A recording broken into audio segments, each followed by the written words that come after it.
আমার যে কন্ডিশন ছিল এখান থেকে 3 বছর আগে সার্জারি করার সময় পুরো হেয়ার লাইনটা নষ্ট হয়ে গেছিল এবং যে এরিয়ায় হেয়ার গুলো ছিল সেইগুলোও কিন্তু অনেক বেশি পাতলা হয়ে গেছে। নমস্কার, আমি মনোতোষ আর আপনাদেরকে হেয়ার ট্রান্সপ্লান্টের প্রত্যেকটা মুহূর্তে গাইড করে চলেছি কি করে হেয়ার ট্রান্সপ্লান্ট করবেন এবং যদি আপনি হেয়ার ট্রান্সপ্লান্ট করছেন তাহলে কি করে রেজাল্ট পাবেন। দেখুন, হেয়ার ট্রান্সপ্লান্ট নিয়ে রিসেন্টলি একটা ব্যাড নিউজ আমরা সর্বদাই শুনতে পাচ্ছি এবং সেটা নিয়েও আমরা অনেক বেশি হয়তো ভয় পাচ্ছি কি করে সার্জারি করব। কারণ হেয়ার ট্রান্সপ্লান্টের আগে যে অ্যানাস্থেসিয়াটা দেওয়া হয় সেটা ডোজ যদি বেশি হয়ে যায় তাতেও অসুবিধা হতে পারে এবং এই লোকাল অ্যানাস্থেসিয়ার ডোজটা যদি কম হয়ে যায় তখন সার্জারির সময় আমাদের স্কিনে লাগবে। এটা নিয়ে অনেকের মধ্যে অনেক ডাউট আছে এবং অনেক প্রশ্ন আছে।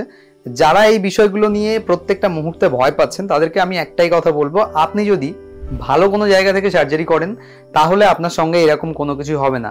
কারণ আজকের আরও একটা নতুন রেজাল্ট দেখাবো যেখানে আপনার হেয়ার ট্রান্সপ্লান্টের জন্য কত গ্রাফটের প্রয়োজন এবং কত গ্রাফট সার্জারি করে আপনি এত সুন্দর একটা রেজাল্ট পেতে পারেন সেটা নিয়েই আজকের এই ভিডিওটা শুরু করার আগে আপনাদের কাছে একটা ছোট্ট অনুরোধ, চ্যানেলটিকে যদি এখনো সাবস্ক্রাইব না করে থাকেন নিচে দেওয়া রেড কালারের সাবস্ক্রাইব বাটনে ক্লিক করে অল নোটিফিকেশন অন করে রাখবেন। আজকে আপনাদেরকে একটা 3000 গ্রাফটের সার্জারি দেখাবো যেখানে পুরো হেয়ার লাইনটা কেমন ভাবে চলে গেছে সামনে থেকে খুব ভালো করে খেয়াল করে দেখুন। স্ক্রিনে আমি আপনাদের জন্য ছবিটা শেয়ার করছি। আমার যে কন্ডিশন ছিল এখান থেকে 3 বছর আগে সার্জারি করার সময় পুরো হেয়ার লাইনটা নষ্ট হয়ে গেছিল এবং যে এরিয়ায় হেয়ার গুলো ছিল সেইগুলোও কিন্তু অনেক বেশি পাতলা হয়ে গেছিল, যে কারণে আমাকে হেয়ার ট্রান্সপ্লান্ট করতে হয়েছিল। তবে আপনি ভয় পাবেন না, সার্জারি করলে যে অনেক বড় কিছু অসুবিধা আপনার সঙ্গে হতে পারে এমনটা কিন্তু একেবারেই নয়।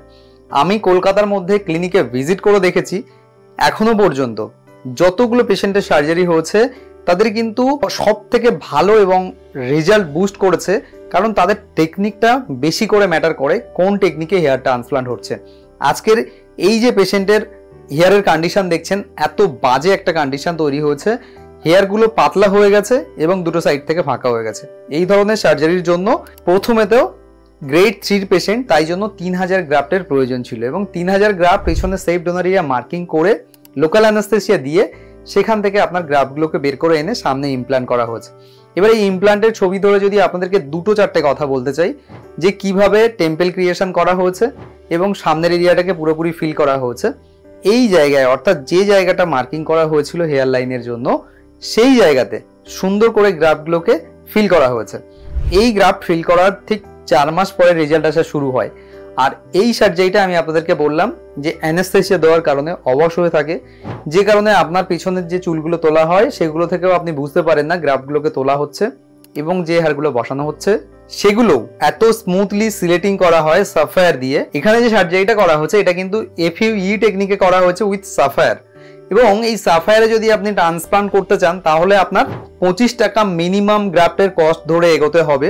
যদি আপনি আরো ভালো ক্লিনিক থেকে করাতে চান সেক্ষেত্রে কিন্তু আলাদা আলাদা ক্লিনিকের আলাদা আলাদা রেট থাকে। আমি ক্লিনিকের নাম এই মুহূর্তে নিচ্ছি না, কারণ প্রত্যেকটা ক্লিনিকে আমি দেখেছি 20, 30, 40, 50, 60, 70, 80 এমনটা কিন্তু এক একটা গ্রাফটের জন্য চার্জ করা হয়। নট এক একটা রুট কস্টের কথা আমি বলছি, এটা সার্জারির মূলত খরচ। আর এই সার্জারিটা করার জন্য টোটাল আপনাকে একটা প্যাকেজ দিয়ে দেয় ক্লিনিক থেকে, সেটা হতে পারে 70,000, 80,000। তার মধ্যে ইনক্লুড থাকে আপনার 3টে PRP বা GFC, দুটোর মধ্যে আপনি যে কোনো একটা যে ক্লিনিক থেকে করছেন সেই ক্লিনিকে কোনটা আপনার জন্য ফ্রি আছে সেটা প্রোভাইড করা হবে আপনাকে। এবং এরপরে আসে রেজাল্টের পালা, কারণ 3 মাস পরে জেনারেলি রেজাল্ট আসা শুরু হয়। তার আগে শেডিং ফেজ চলতে থাকে। 15 দিন পর থেকে মাথার চুলগুলো হেড ওয়াশের সময় ওই চুলগুলো উঠে যেতে থাকে।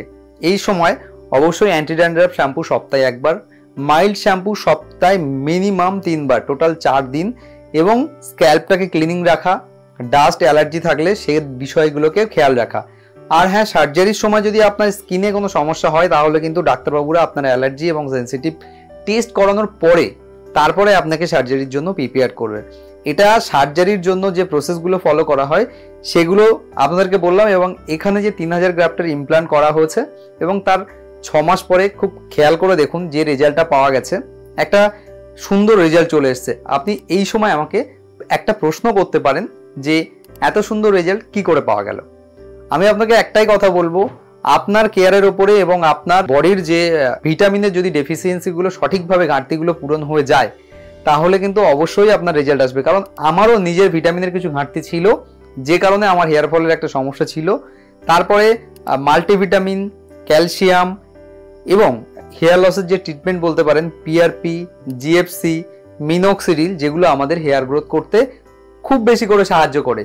এই ট্রিটমেন্টগুলো প্রপার ওয়েতে যদি আপনি নিতে পারেন, যেমন হেয়ার ট্রান্সপ্লান্টের 1 মাস পরে আপনাকে পিআরপি দেওয়া হয়, কারণ যে এক্সিস্টিং মাথায় যে বেঁচে থাকা চুলগুলো যেগুলো আছে মাথার ওপরে, সেই পাতলা হেয়ারগুলো যেন মোটা হয়ে যায় এবং তার থেকে সেই রুটগুলো আবারও যেন বাইরে আসতে হেল্প করে।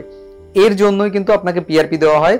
প্রত্যেকটা পেশেন্টের সেইভাবেই ট্রিটমেন্ট করা হয়। অনেকে সার্জারির পরে বলছে মেডিসিন লাগে না, অন্তত পক্ষে 3 মাস তো আপনাকে মেডিসিন নিতে হবে আপনার যে বেঁচে থাকা চুলগুলোকে আরো বেশি করে তাদের বৃদ্ধি করাতে, মোটা করাতে। কারণ আপনারা জানেন যাদের এই মুহূর্তে হেয়ার লস হয়ে আছে তাদের চুলগুলো কত বেশি পাতলা হয়ে গেছে এবং পাতলা হয়ে কিভাবে ঝরে যাচ্ছে। ঠিক সেম ভাবে আজকের এই রেজাল্টের আরো একটা নমুনা আপনাদেরকে দিয়ে দিলাম যে সার্জারির পরে আপনি এত সুন্দর একটা হেয়ার লাইনের এত সুন্দর এবং এত ভালো একটা রেজাল্ট পেতে পারেন। আর এখানে সাফায়ারে এফইউ করা হয়েছে, যে কারণে হেয়ার লাইনটা একেবারে ন্যাচারাল লাগছে। আপনি ডার্মা টেকনিকেও ট্রান্সপ্লান্ট করতে পারেন, তার কস্টিংটা একটু বেশি হলেও ডার্মা টেকনিক এবং সাফায়ার দিয়ে যেহেতু সিলেটিং করা হয়, দুটো কিন্তু প্রায় সেম, শুধু টিস্যু রিকভার রেটটা একটু তাড়াতাড়ি এটাকে শুকিয়ে যায়। যেমন যদি আপনি নর্মালি এফইউ করেন তাহলে নিডলস দিয়ে আপনার মাথায় ছিদ্র করা হবে, সেক্ষেত্রে গ্রাফগুলো ড্যামেজ হওয়ার একটা সম্ভাবনা থাকে। কিন্তু সাফায়ারে করলে তার একটা প্রপার অ্যাঙ্গুলেশন তৈরি হয়, ডিরেকশন তৈরি হয়, যে কারণে খুব বেশি ন্যাচারাল রেজাল্ট আসতে সাহায্য করে এবং একটা ভালো রেজাল্ট এবং একটা ভালো লুকিংয়ে আপনি ফিরতে পারেন আফটার হেয়ার ট্রান্সপ্লান্টের 4 মান্থ। এভাবেই যদি আপনি হেয়ার ট্রান্সপ্লান্টেড হেয়ারগুলোকে কেয়ার করতে থাকেন, এরকম সুন্দর একটা ভালো রেজাল্ট পেতে পারবেন এবং এই রেজাল্টটাকে রং লাইফে নিয়ে যেতে পারবেন, যেমনটা আমি নিয়ে যেতে পারছি।